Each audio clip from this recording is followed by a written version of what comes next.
Oh,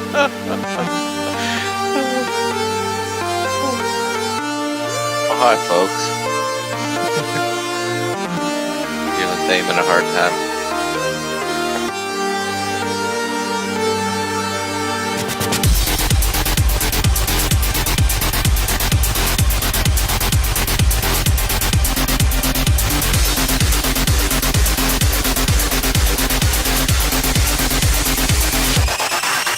Draw.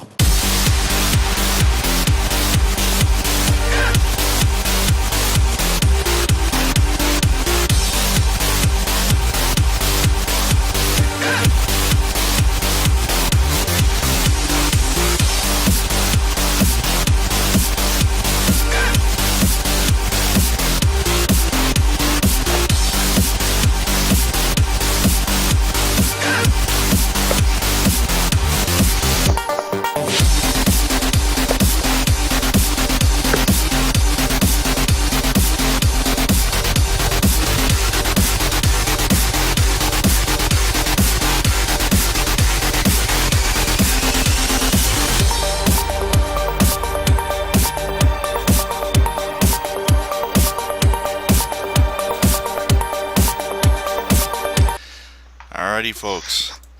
Welcome to another episode of Debuff the Star Citizen Report. Had a little technical problem when we started again, which I think might have been linked to our technical problem last time. And I'm betting what it was is an update to Open Broadcaster, which kind of cut off my mic and it recognizing everything. I bet that's what must have happened the last show too. So, welcome again. Here's Thamin. Ready to talk about some Star Citizen news, and with me here, Memo. Evening, folks. Alright, and Woopyno. Hey, everybody. Alright. Glad to see you all back here. And for another episode, so we're getting really excited. We know that the dogfighting module is coming up soon. Anytime within the next 2 weeks, I believe, is when it's coming out, and we are ready to go. And as a reminder to folks, we're looking for people to stream, and we will be streaming between the group here. Yep, Grievance has not only the Twitch channel we're broadcasting on here, but we have a streaming channel as well set aside for game streaming.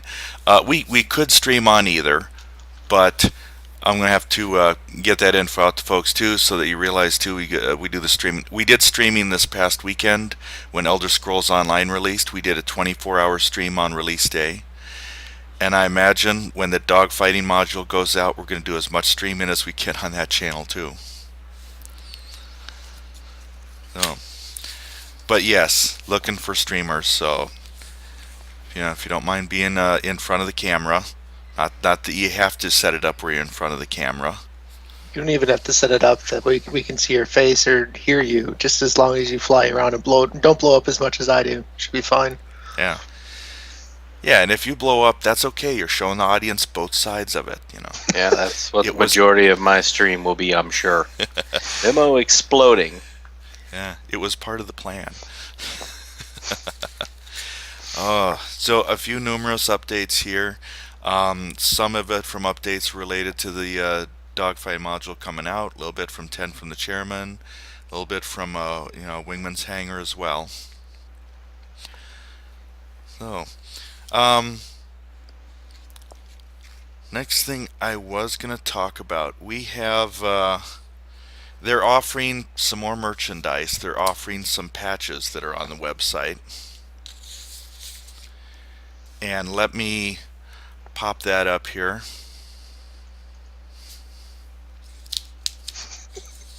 Yeah. Dash, you're funny. Alright. So I've got on the screen that they're offering these patches that you can buy to also further help fund the game. See, the first ones I got up here are kind of general, RSI, Squadron 42, Star Citizen. And the next set that I'm going to show here is actually very specific to ships, and some pretty nice ones. If you got the Hornet, the Freelancer, a few of these others. Now, the ship specific ones are only if you're a Jump Point subscriber. So I have to talk some friend that is a subscriber into maybe buying me a patch or two, gifting it out to me.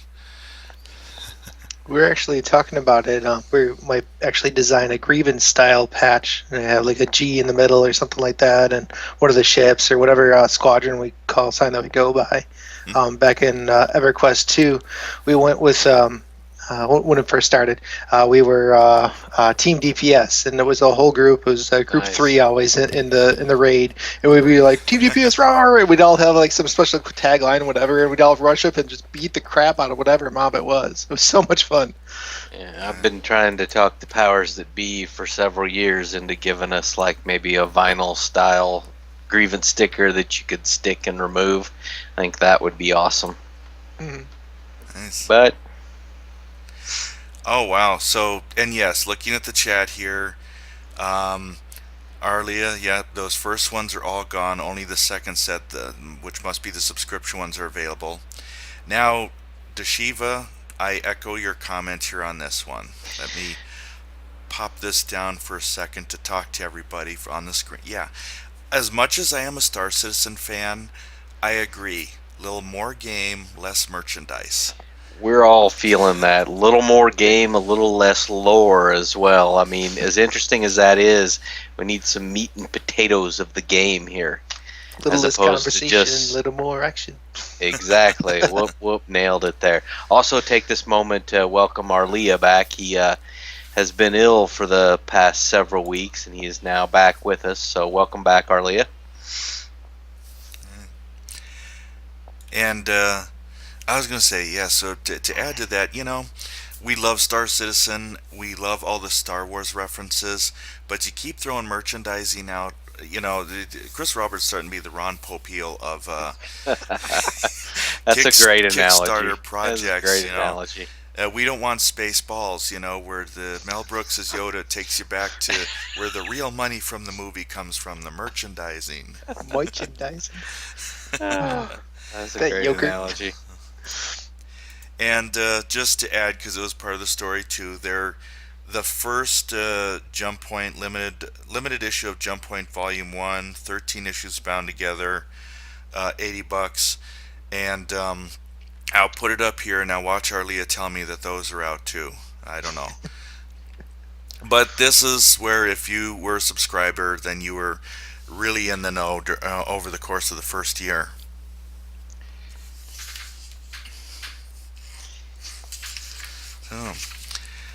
So that's another thing that they're offering out there. I didn't grab it either. I am a little interested in the patches, but Because we all like stuff. I mean, and that is one of the things that Roberts has hit upon with all the merchandising.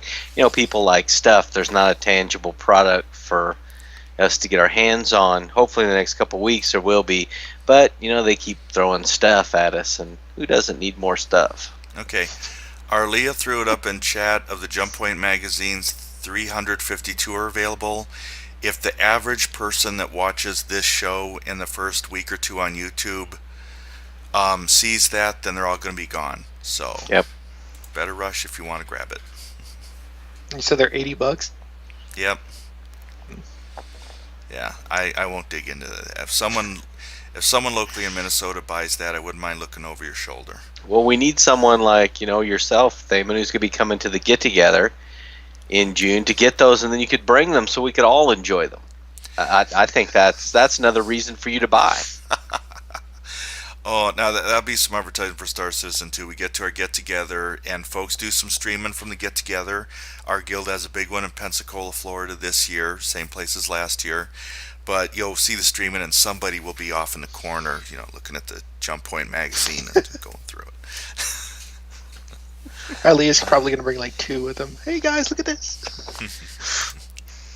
Okay, another thing, still on the merchandising track here, but this was a nod to folks that also were supporting Shroud of the Avatar. They came out with some work-in-progress pictures of their crossbow. Very cool. I'm a supporter of that as well, and I believe Thamin also. Yep, I supported it. I did miss out on all the little nice things, like the SOTA crossbow, which will be in Star Citizen, and the Vanduul polearm, which will be in Shroud of the Avatar. I missed out on those as well, so You'll still see them as they're shooting you. I mean, Yep. So I'm giving folks a good look at that. It's one of those kind of four-armed crossbows, like if you're also a fan of Dragon Age and Varric. It is a very high-tech looking crossbow. very it looks cool. pretty sweet. Yeah. Yeah. That was interesting. But I can just see it happen. Somebody with the skills will disable an enemy ship. They'll go to board and they'll think, I'm going to one-shot him with my cool crossbow, and probably get repeating lasers to the face. I wonder how Yeah, many well- bolts it shoots at one time, if it's going to be repeating or semi-auto, whatever it's going to be.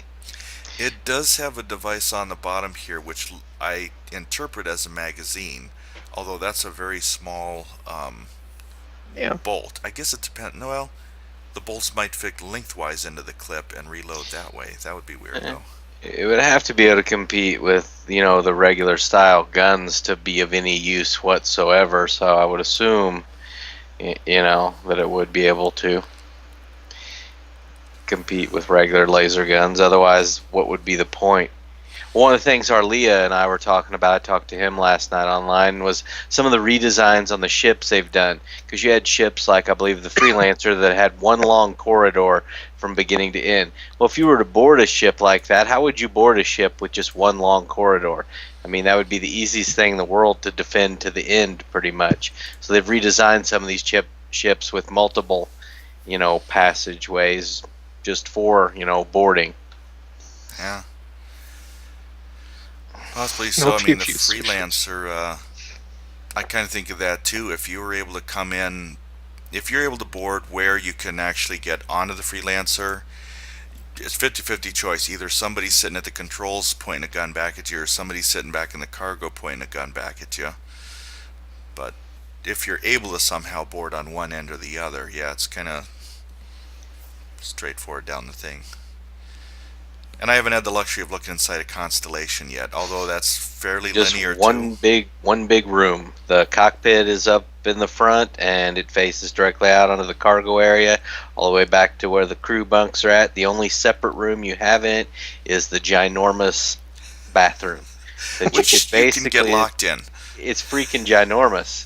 I mean, I have rooms in my house that aren't that big. But that's the only separate room you have in the Constellation. It's all an open plan from cockpit back to the gigantic bathroom.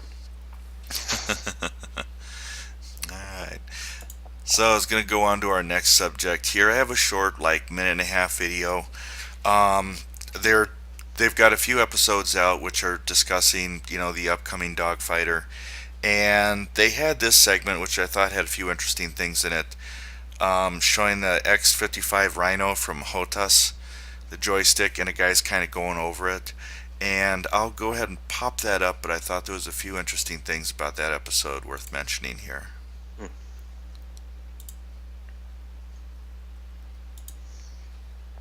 On the Star Citizen, and I'm here with Monty from SciTech. How's it going? He's brought by their brand new stick, the X55 Rhino. I gotta say, Monty, this thing is really cool. I'm already thinking about ways that we can use, some of the features on this to just really, give players all their controls right at their fingertips. The one thing that just jumps right out at me is the rotary switches. These are great. I was thinking that we would probably do something like, putting missile selection on these, and then let you fire the missile by clicking it, Right. which is it's pretty cool that you've combined that rotary switch with an actual button.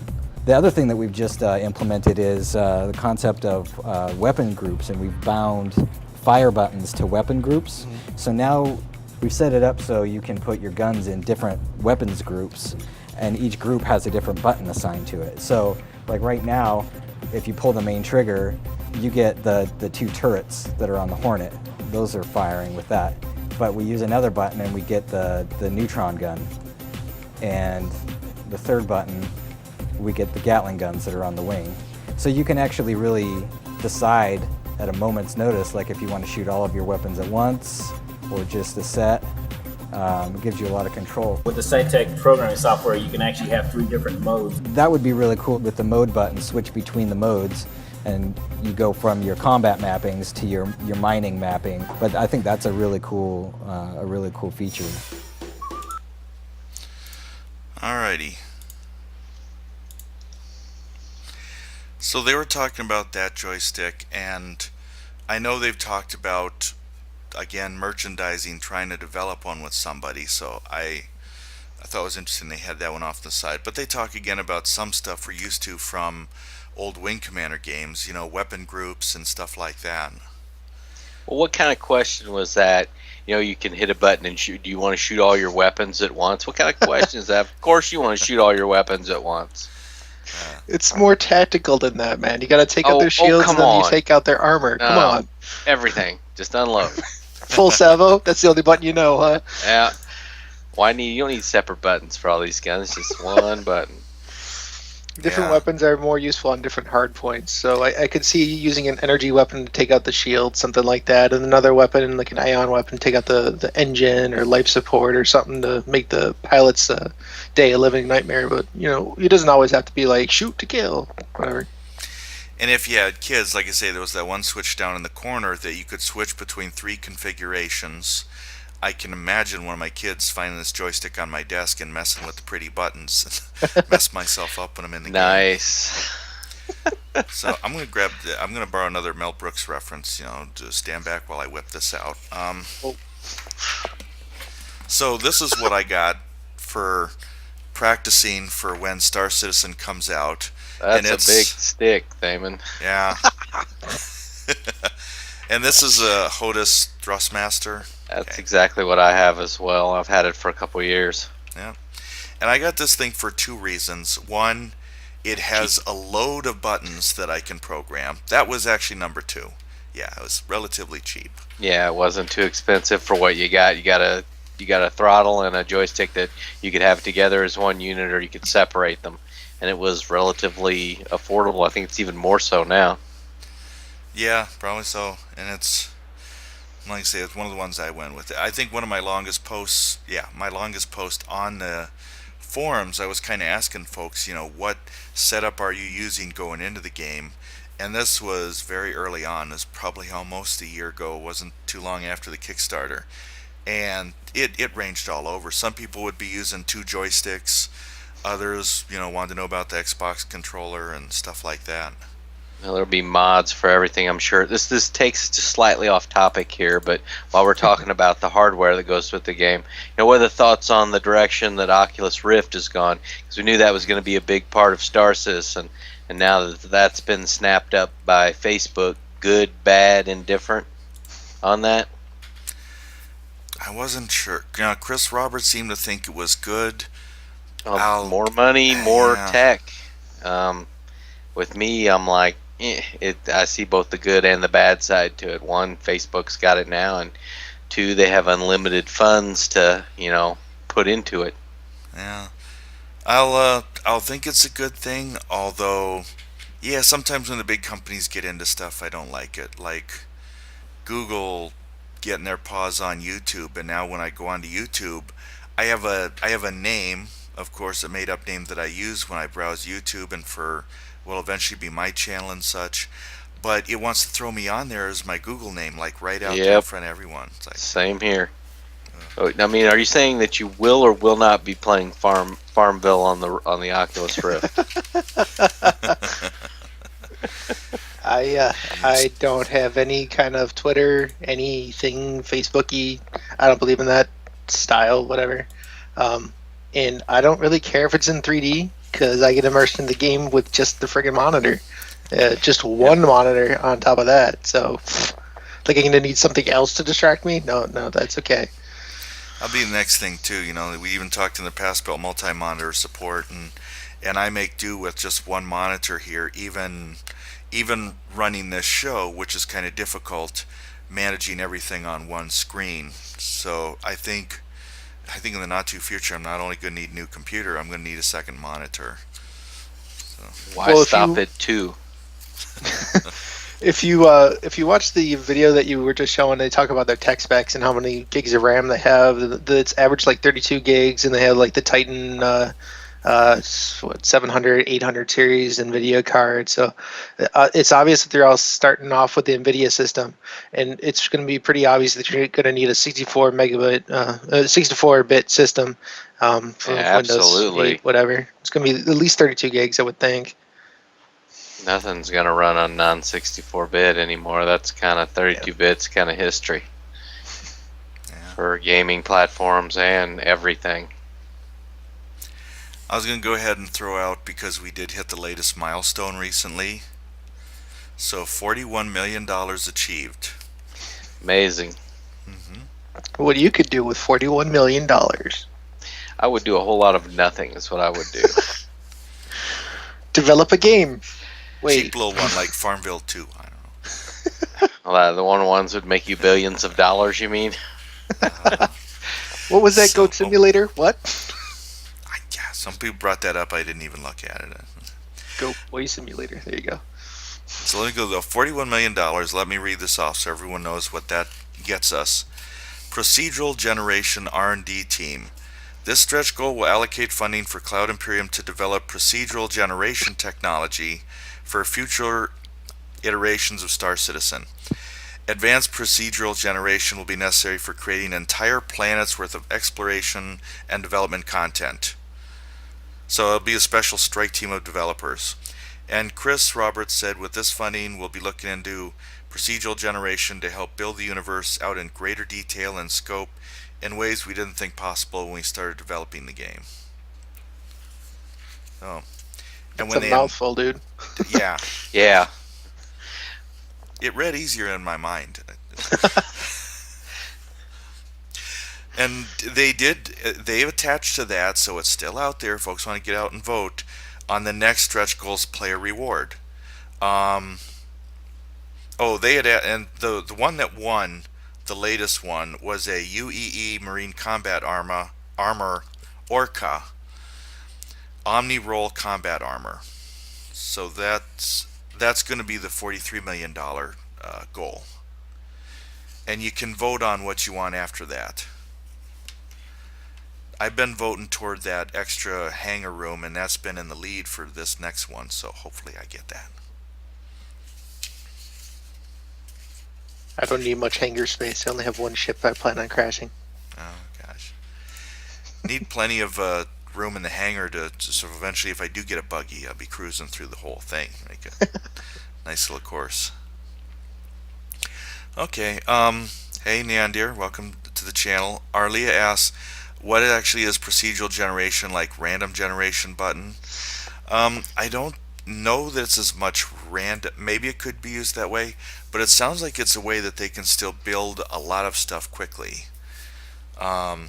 It said that something in there that it was going to be procedurally changed as well, depending on the economy and the ecosystem that it was in, depending on player feedback at the time. Like if a corporation takes over an area, it's going to be more suited towards them.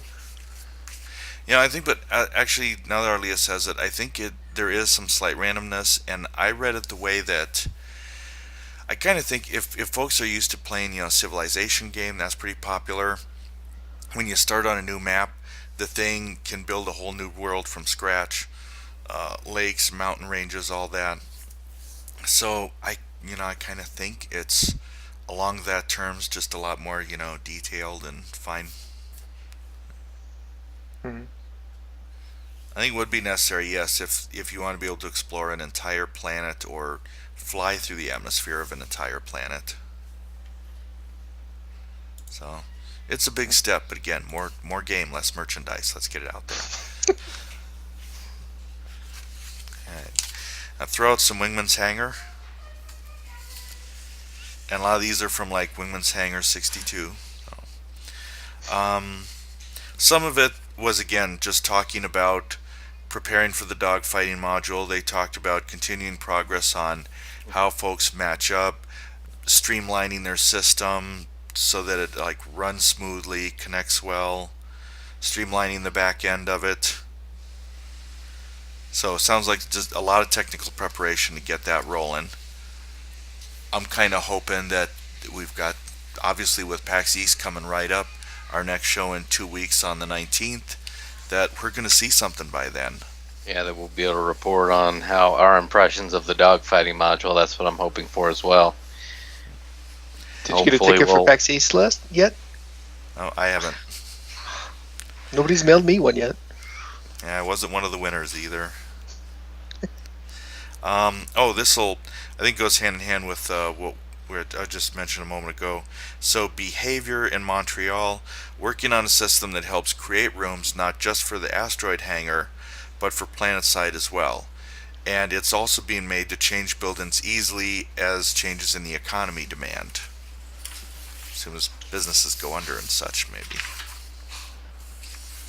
And they made it sound cool too, like you could even walk up to a wall in the asteroid hangar with your Mobi-Glass and type in changes and then add space for new ships, and there'll be a construction time, you might fly out, do a mission, when you come back there's a whole new room installed, you'll be notified when it's completed. And text message on your Mobi-Glass. Woo!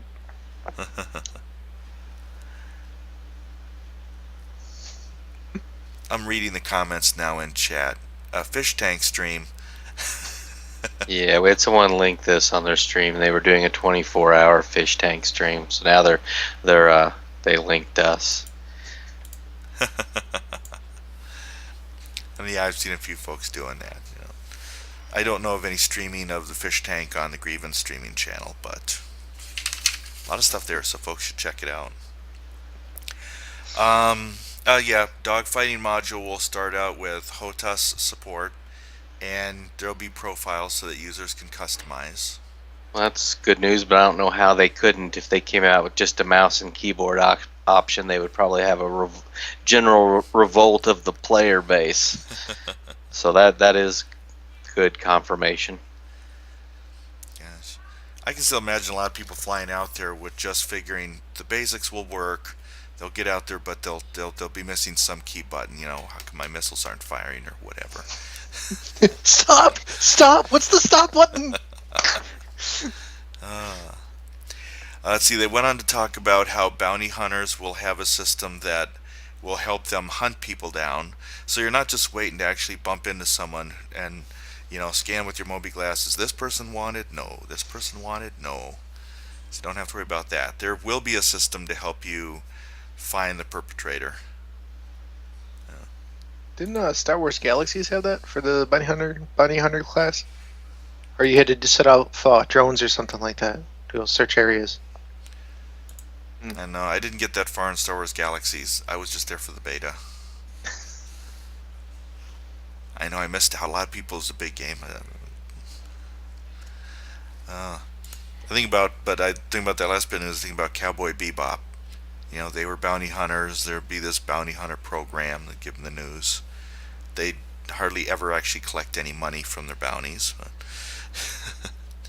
all right, and there was a couple things not only said in Wingman's Hangar, but also repeated in 10 for the Chairman.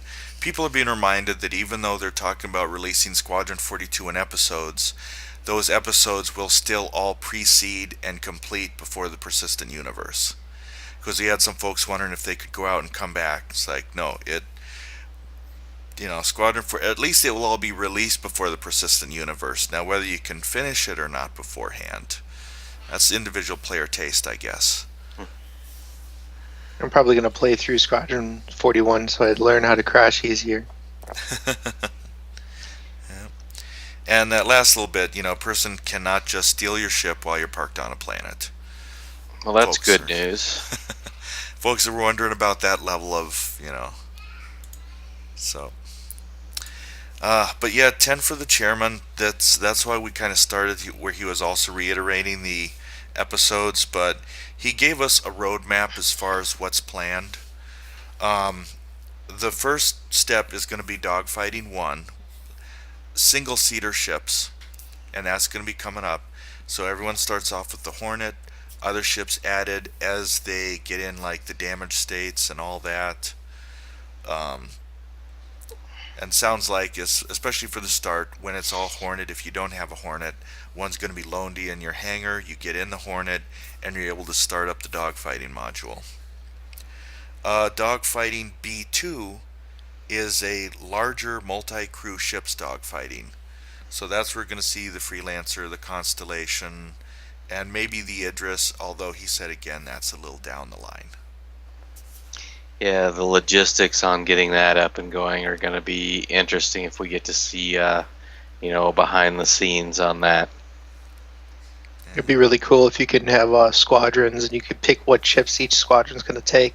Have one side I'll get into the constellations and auroras or whatever, and then the other side just be Idris and have all the people like stock that one, man all the turrets, and that'd be really cool to see.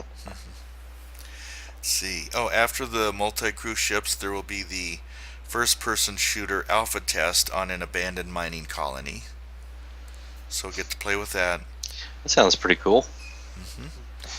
And then the last of those is a combined ship and first-person shooter for those that can actually practice boarding tactics. And after all those, then we start getting to the PlanetSide module. So it does sound like there'll be a lot of stuff to do before the PlanetSide module, for good or for bad, depending on how you want to look at it. But a lot of us at least getting a chance to beat each other up for a good time before the real game comes out, I think. And then, of course, the episodes of Squadron 42 try to come out before the Persistent Universe. Alright. There was also mentions on 10 for the Chairman. Yeah, let's go back to that, because I see where somebody asked in chat, wasn't there a bug with the Connie with people getting trapped in the toilet? So, Memo, our resident expert on that one. Never happened to me, but I mean, it would have been not a big deal. It's the biggest bathroom that you would ever imagine on a spaceship. Is about the size of the whole back end of the Connie. It was a restroom, shower, sink, mirror. So, did not happen to me, but yes, that was a bug they had going to where you would go in, the door would shut, and you would not be able to get out. Alrighty. Lots of folks going. Most people watch us on YouTube. There's a lot of funny stuff going on in chat right now, so you're missing out. You got to tune in to us live every other Saturday, 6 p.m. Central Standard Time. Our next show is going to be here on April 19th. And we try to post it if there aren't any issues. Yeah. Let's see. They were also trying to assuage people about their measures of security, especially due to some of the, as a subscriber put it, high-value accounts out there. Yes, we know some people spent a lot of real-life money on this game, and they are looking into it. They've said they've got a lot of folks that already have previous experience in other projects helping out with this. Because it does seem like, too, a lot of folks, a lot of the biggest hacking details, and this is partly what the subscriber was saying, I believe, aren't just, they hack into a specific account. They try to hack into a system where they can get a bunch of accounts at once. Seems to be the latest thing that's more successful for hackers. Oh, what time zone? No, 6 p.m. Central Standard. Oh, my bad. CDT. Yep, CDT. That's right. Everything's on the East Coast. Central Daylight. I found out the difference between Central Daylight and Central Standard. Yeah, I didn't know that. Let's not do that. For us, it'll always be CST. We understand it like that. But when you're talking to people that do not deal with daylight savings time, you have to go with CDT. But for people in the CST zones, it's interchangeable. Okay. Let's see. And I'm kind of skipping through. Now, the next biggest thing I saw, I thought was interesting. A mining operation such as the size shown in Squadron 42 may be available eventually to a player. Not likely affordable at release. I can believe that. But they say right now they're making voxelization of asteroids one of their things, as well as constructing how adding buildings will work. Now, when I heard that, voxelization of asteroids, it made me think of what EQ Landmark and EQ Next are doing. And that's pretty cool, awesome what they did for voxelizing things and how you can mine stuff out and such. I think I'm gonna go play a different game now. Thanks. Yes, hopefully you will not be clearing a whole asteroid field to get a couple burled ore. Yeah, the nightmares about burled wood. Let's not go there. Gosh. They are thinking about how spying into organizations may be part of the game mechanic. Because folks have asked about it, like if they're in two organizations and they're really spying on one, how can they hide that they're in the other organization? They're attributing it to being a different part of the metagame. So we might still see some of that too. Down the road, and again, game is first, but they may be introducing some famous characters as part of some ongoing fiction that they release, and you may bump into them in the persistent universe. I like that. That's always nice to bump into. Yeah, that would be very cool. He's not saying anything about what voice actors might be in the upcoming game. He wants to get closer to Squadron 42 before he, spills the beans on that. He did say yes, there will be cameos from folks on the team doing their voice in the game. It'd be nice if we get to see our friend Brigand show up in the voice actor cast. He was a really interesting fellow. Yeah. And when I think about this being real world, so Germany's there, maybe he'll get a role that actually allows him to, speak both languages there. Or he knows more than two, several languages maybe. That'd be cool to throw in. I'm just reading a question got thrown out here.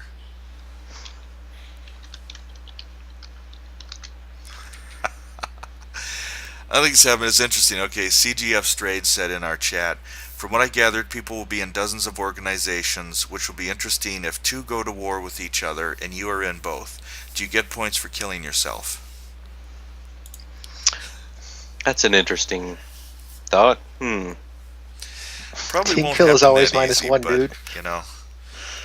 I suppose it's a plus in any game if I can actually advance in the game getting accidentally killed. Let's see. There was also, we're going to wind down here, so I got like the last few things. Are PvP and exploration intrinsically linked in those distant lawless regions of space? Chris Roberts said again, not necessarily. There's a lot of exploration that is off the beaten track. People aren't exploring out there. But again, it can still be summed up with a risk versus reward experience. He believes the game will be set up to appeal to both the PvE crowd and the PvP crowd. Alright. And which again brought up the fact that explorers, when you're discovering these unexplored areas, you can benefit from them. As you map parts of the system, you can put your notes on. You find a rich asteroid mining site, you can put your notes on that, and then you'll be the one where you can share notes, either whether you're sharing them with your guildmates or making a profit through NPCs in the game. So exploration, again, going to be a big part, and maybe moneymaker, just getting out there. Alright. And mentioned some transport containers, not many, may be equipped with ID theft tracking devices. Says won't be a lot of them, but they'll be out there. So you might want to be careful when you are a pirate telling a really, really rich looking guy to drop his cargo. And if he does it too easily, I want to think about it. That's already an Eve, man. They're already doing that. Really? Yeah. Alright. And he also, Chris Roberts summed up that he believes nothing should be seen as endgame. Because whatever you're trying to accomplish economically, exploration, there's always going to be somebody out there trying to topple you. Yes. Alright. Any last thoughts from anybody? Looking forward to the dogfighting module and really hope we get to see it in a couple weeks here. Get to report about it on our next show. A little less conversation, a little more action. Exactly. More substance, less Let's talk. Yeah.